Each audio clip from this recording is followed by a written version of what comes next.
Hi, everyone. Before I came to you today, I was really thinking about what would make a good teaching for you.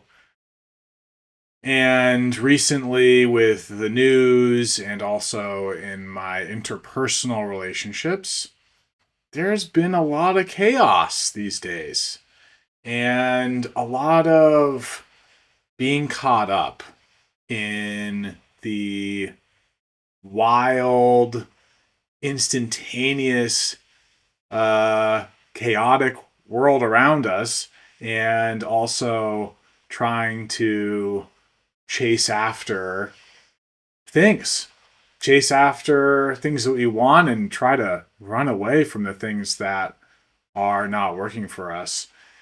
And in a lot of ways, being caught up in a cycle of misery.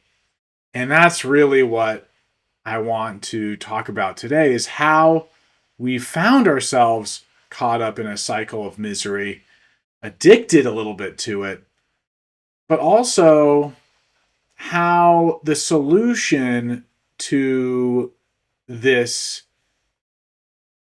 cycle of misery addiction is something that very deep down many of us do not admit or do not believe that the solution can be so simple. The solution can be so simple. So, first of all, this addiction to misery or being caught up. In the Buddhist context, we call this samsara. If you're spiritual already, and if you've been joining some of these videos before, you might be familiar with that term, samsara. This being caught up, having a hard time letting go of the various things that we feel like we need, feel like we want, as well as being afraid of the things that are happening around us. Right now, there's a lot of volatility happening in the world around us. And if you're in the Western world, if you're in the United States, for example, a lot of the news cycle has been caught up with our political challenges, our political changes.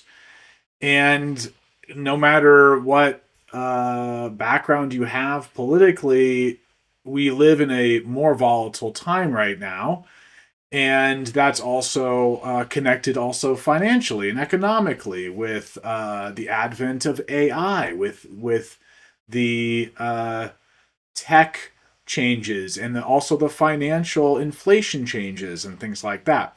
All of this has created an outer situation that's uh, very intriguing for our minds to want to be immersed in.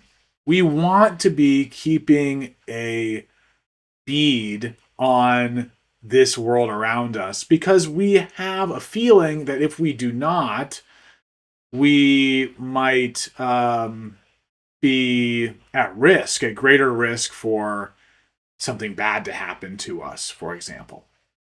If that doesn't sound like you, and we're not caught up maybe in the macro outer news cycle, and we've maybe been able to take a break from that. Most of us are still very, very much engaged with the current day's concerns, trying to make sure that our world is better than the day before, specifically in our jobs, being really caught up with our mission at our jobs, for example, whether or not our job, our managers, etc., whatever their agendas are, we are pulled into that worldview, and it's very hard, it's very sticky for us because it provides us with a bit of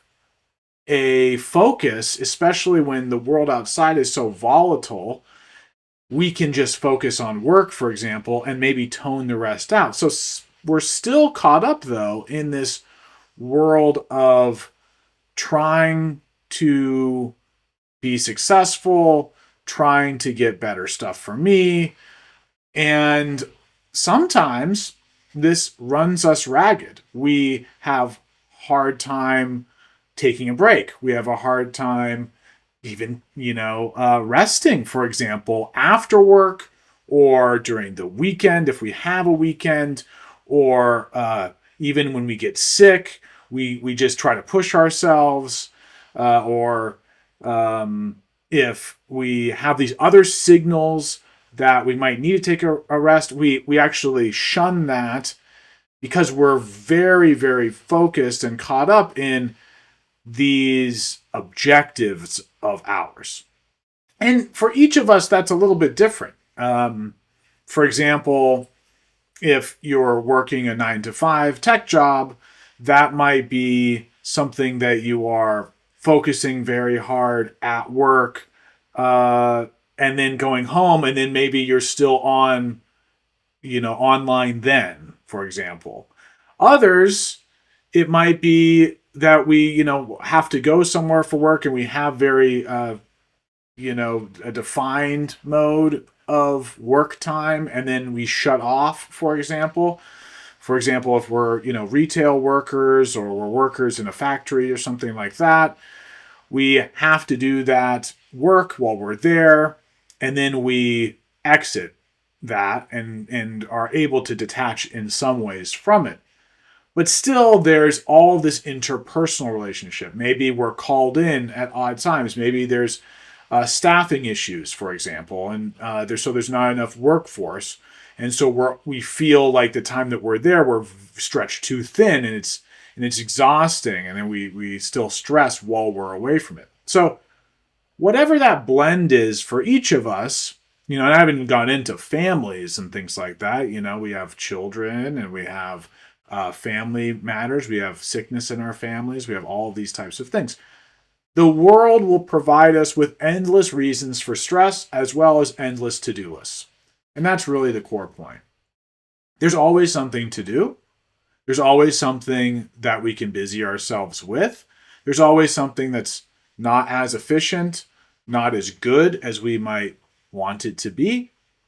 And so for some of us, we find ourselves really deeply entrenched in a stressful cycle of trying and trying and striving and striving and striving, as well as trying to distance ourselves from things that are scary or that are problematic, or maybe even we're trying to distance ourselves from those feelings as well by self-medicating or whatever. So each of us, what we should do is we should really, look at this. We all have this. It's not something that some of us do not have and others do.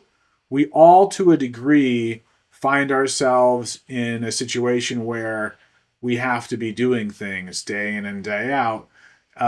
And there are very strong external signals that we need to do more, and that we're not doing enough, and also that we're not paying enough attention to what's needed. We have people that tell us, hey, if you pay attention to that, and we're not paying attention to whatever that is.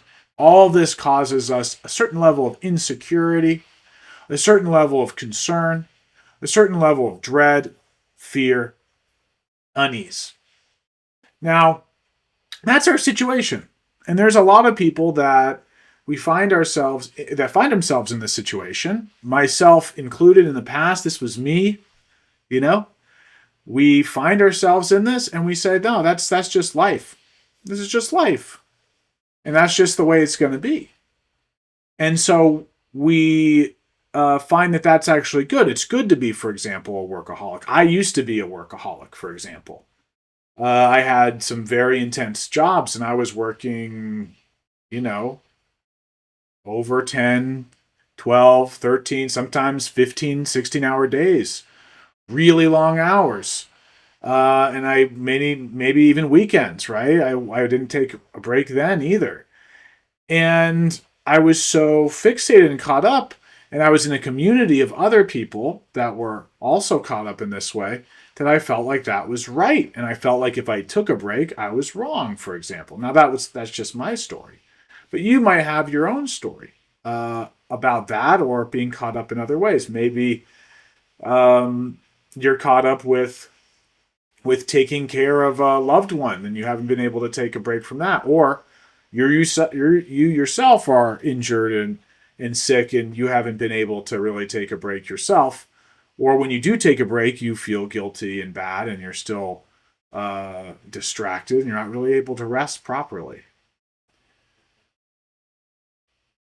So one of the problems, as I was just mentioning, is that we have normalized this and we don't really think that it's a big deal. We don't think that it's a big deal because it's so ubiquitous. We think, no, it's just human nature. This is just part of 21st century living.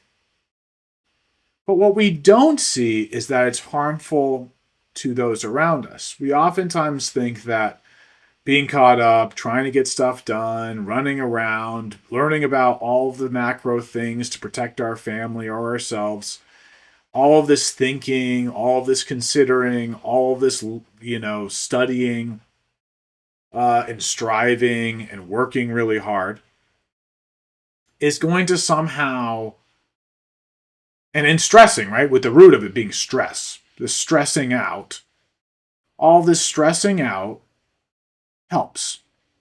And the more we stress out, the more we can get stuff done, the more we can be efficient.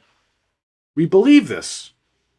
But what we don't really notice is that if we are engaging in this stress, we're allowing this stress to take hold of us and to be very deep within us, then what's happening is our relationships are suffering because of it. Those that care about us are suffering because we are causing them worry. Now, we actually know this when we look at others. We all have in our lives exemplars of this. We know that person that's like the most stressed out person we know, right? It's not us because we're not really necessarily reflecting ourselves on our own stress, but we know somebody externally that is, whoa, that person's really stressed. And that person, in our minds, we don't want to be around because their stress is extremely disturbing, extremely distressing to be around. And actually, that stressed person might even have anger, might even have kind of an explosive tendency. And so that person is somebody that we might even, for example, if that person's a coworker or a manager or something, us and our fellow friendly coworkers even might gossip about that person. Ooh, don't want to get close to that person, right? That person is a ball of stress. That person is a little bit volatile. So we can see, if we apply our wisdom, apply our awareness and contemplation towards this, we can see, oh yes, these other people that are really stressed out, we don't like people like that. And actually being around somebody like that causes tension in our bodies and in our minds and our hearts. We don't feel good when we're around that. When we start to notice this, for example, we can also start to see that that person's family, we might even feel sorry. Oh, it would be terrible to be that person's spouse or that person's child, we think to ourselves. Because imagine being at home with such a stressed out person. The kids are obviously hurting. The spouse is obviously hurting because they have to deal with that energy at home. We feel this. We know this. We can find somebody like that we actually harbor those emotions for. That we might even have said that to ourselves or to our loved ones about this person, right? But we're not looking necessarily at ourselves.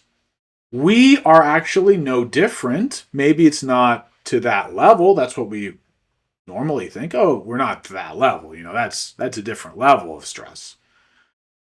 But what we don't oftentimes do is reflect on how any amount of stress is contagious, and also it causes concern and worry in those around us. So the more we burden ourselves, with to-do lists, with a lack of balance, and really putting all the weight on ourselves, feeling like I got to do this for my family, I got to do this to be safe. All of that we put on ourselves. The more we do that, the more those around us, including our children possibly, or our spouse, our partners, or our friends, or other family members, the more they are worried about us, and the more they're emotionally concerned about us. They don't necessarily even want to be around us, maybe. Or when they are around us, they're like, whoa, gosh, they've changed. They're having such a hard time. It's so sad. It's so painful to be around them. Right? We don't even think that that's a problem, because we are so focused on this ends justify the means. We think, I need to be stressed. I need to put on all this stress because that's the way I'm going to get this thing done. And then when it's done, everyone will understand. They'll understand because, whatever that is. Maybe I'll make a few more $1,000s a year. Maybe we would have gotten through this problem or whatever.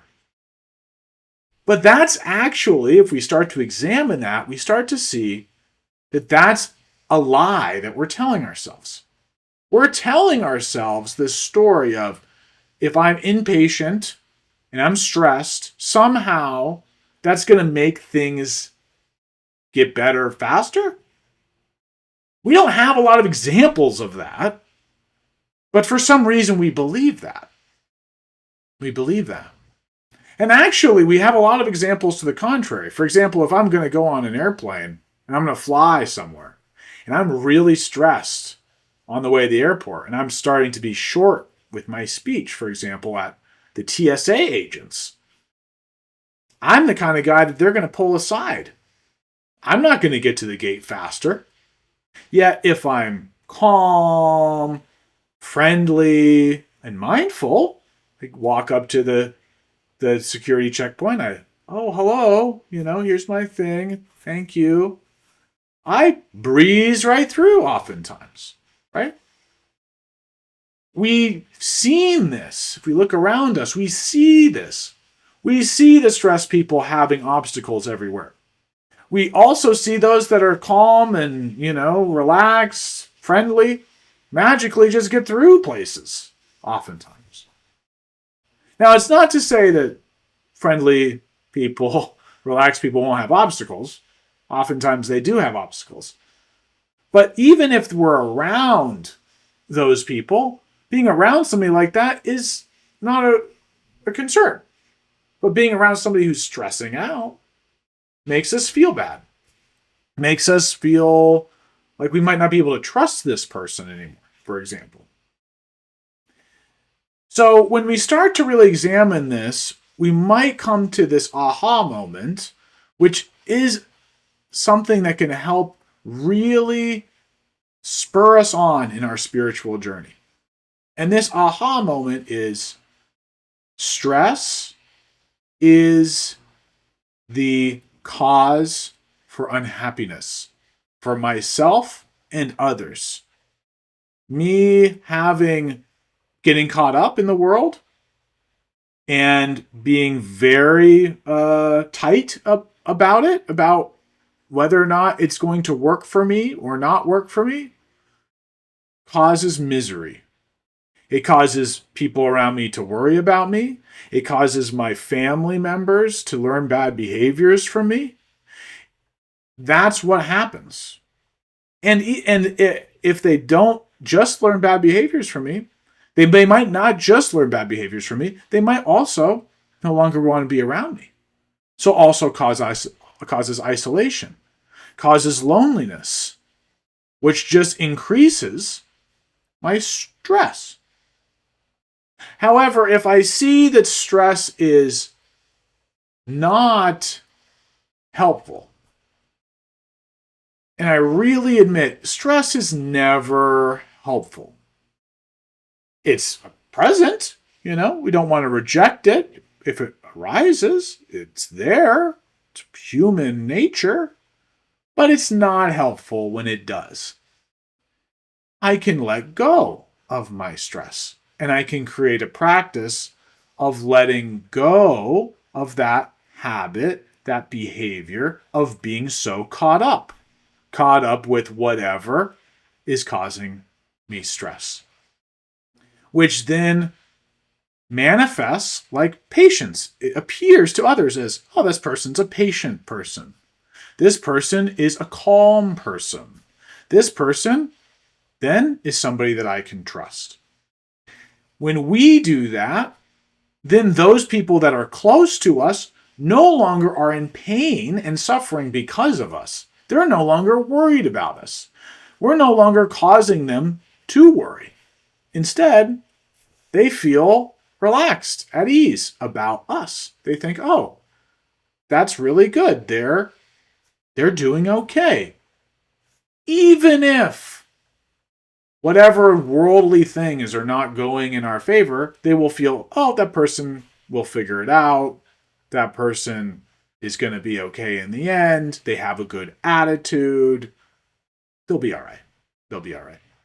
And that will cause our family, our friends to be calm, to not be antagonistic, and also to help us, really.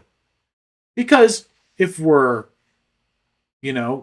vulnerable, now this is the next step of really letting go of our stress, is stress is a reaction to vulnerability, right? We don't feel like we're in control. We feel like maybe the world's going in the wrong way, or we're not going to get what we need, and we're worried about what's happening around us, right? Either macro or in our jobs, our personal lives in some way. Stress is just a reaction to a vulnerability. So once we've created this practice to let go of stress by recognizing it's never helpful, we can just let it be, and then it will just drift away on its own. Then what we can do is actually be more aware about how we feel vulnerable and share that in a constructive way, rather than burying it and becoming stressed out about it. Admitting, hey, for example, if we're having an issue with our jobs, or we're worried about our financial situation, we can, rather than being stressed and then venting our stress, for example, which might not be helpful, we can really reflect on our vulnerability, do everything we can, and then maybe ask for help in certain ways. Oh, I'm noticing this isn't so good for me. Do you have any advice for me, friends, family, on what I should do? For example, we can ask for advice. We can crowdsource, for example, and that's, this modern term, but we can crowdsource answers. And everyone in our life will be very happy to help us because we're calm, because we're relaxed. Hey, I don't know what I'm doing here. And you might not know too. Also, it will form connection because oftentimes, guess what? We're all vulnerable. All of us have vulnerabilities because we're not in control of this world. So that being vulnerable with a friend or a family member also invites them to be vulnerable with us. And then we will have connection, stronger bonds, stronger relationships, as well as there will be more understanding amongst our community about what is vulnerable in our lives, and those others around us will look and be aware in a way to help us, to cultivate a solution for us. That's what can happen when we work to let go of our stress, when we practice this stress-free mind. But it all starts with a very deep understanding about stress itself and about the fact that it causes so much suffering around us. It causes our children, our community of family and coworkers to feel worried, to feel negative about us. And when we're stressed, that's the exact opposite of what we want, right? The reason we're stressed is because we're vulnerable.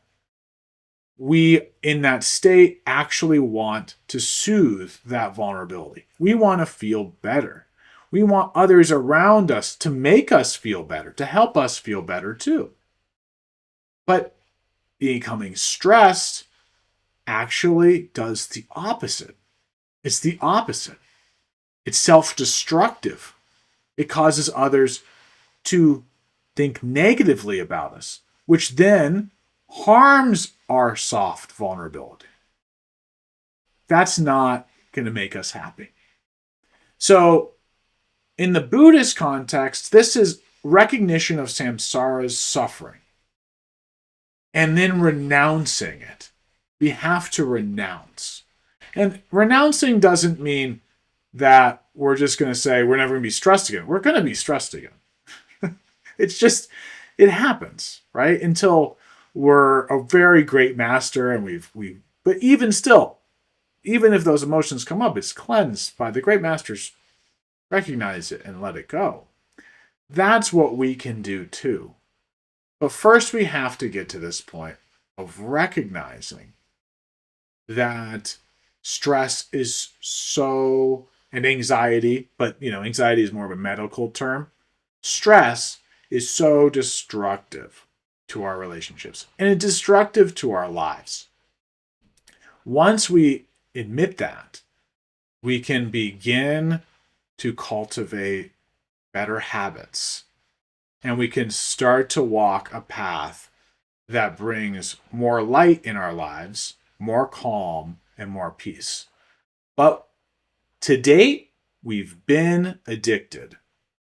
We're addicted to this stress cycle because when we're stressed, we think we can do more. We're in a very diluted way of thinking that I'm stressed, I can fix everything, it will get better. If I'm just stressed, I have more strength.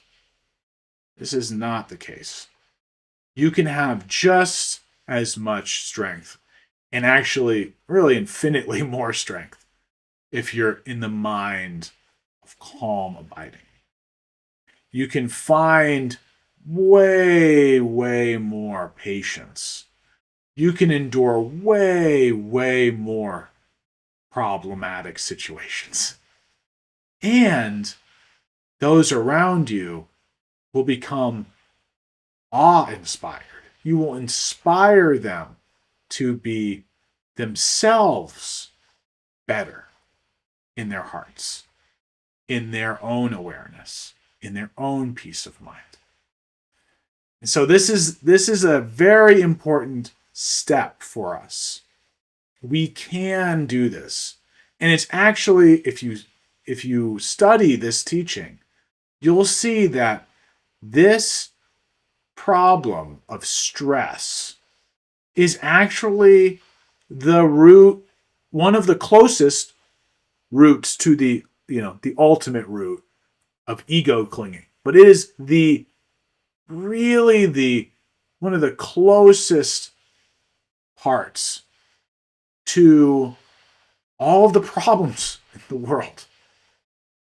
If we were more comfortable with vulnerability, if we were more stable in our calm minds, we can endure much more as a human society. We can help each other and prop each other up much more.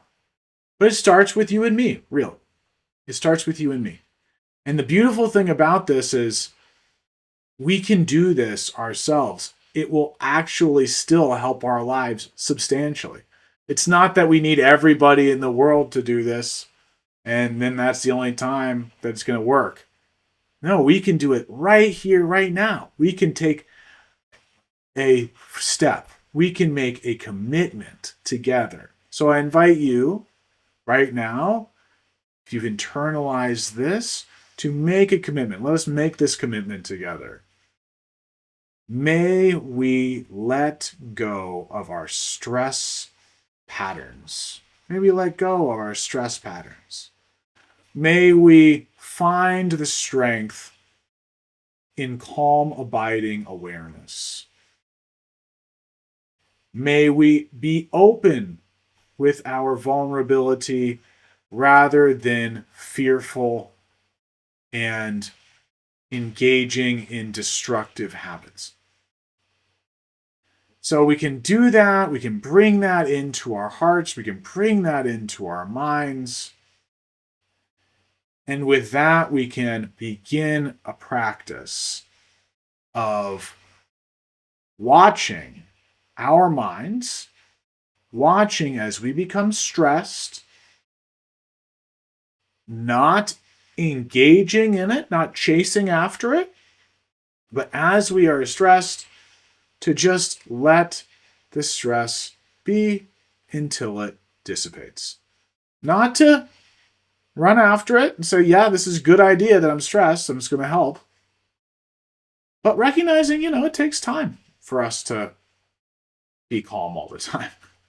So when we're stressed, I'm at stress, that's not helpful. I'm just going to let that be, right? Maybe take some deep breaths. Maybe just see it. And it will go away. It will pass on. The more we see our stressful triggers, the more we will be aware of what's causing damage in our lives, the more we can be prepared when those stressful triggers arise and use them for moments of connection. Maybe we get stressed. Someone causes us stress. We get stressed. When we recognize that, we recognize what caused that, we can apologize. Hey, I'm so sorry I got stressed. I didn't mean to. Surprising. I didn't know that was a trigger of mine. Let's try to work together so that this doesn't unfold again. First, on my end, I'm going to work on, if the trigger does arise, to be aware of it and to let go of my stressed responses. Not engage with them. Not react as strongly. And then also, I ask you, as my friend, as my family member, as my coworker, as others, you know that this is a vulnerability point for me. I'm vulnerable when this occurs. I'm sorry about that. If you notice that these types of conditions are happening, just recognize that these are tough ones for me. And I apologize, but I'll work through that. Also, on that will invite them, your friends, and other relationships to be compassionate. I didn't recognize that you were vulnerable at that time. Where do you think that comes from? That comes from my past. This was a thing that happened since I was a child or whatever. Now we're getting somewhere, right? That's the way we can engage with our own minds. This is the way that we can engage with our relationships. And then we feel, we're all in this together. I have that vulnerability too, says your friend or family member. Oh yeah, I noticed that. You noticed that. Yeah, well let's work together to help each other, not have to endure that stress anymore, and also to let go of it. Let's be advocates for each other. So that's the journey that we can make. And that will make everything better. Everything will feel better in our minds. We'll feel less stressed. We'll have better relationships. Also, we will be somebody that is seen in society, in the world, as somebody stable, as somebody respectable, as somebody that others want to be around, maybe learn from. And that is actually what fosters better situations for us. So this can be your practice too. Thank you so much for listening today and engaging in this teaching. I hope that there's something that has brought heart opening to you that you'll take away and apply in your own lives, or if you're already applying it, that this is good feedback, that you're on the right path. You're on the right path. This will be better. This will be better if we just let go of stress gradually in calm abiding. Thank you so much.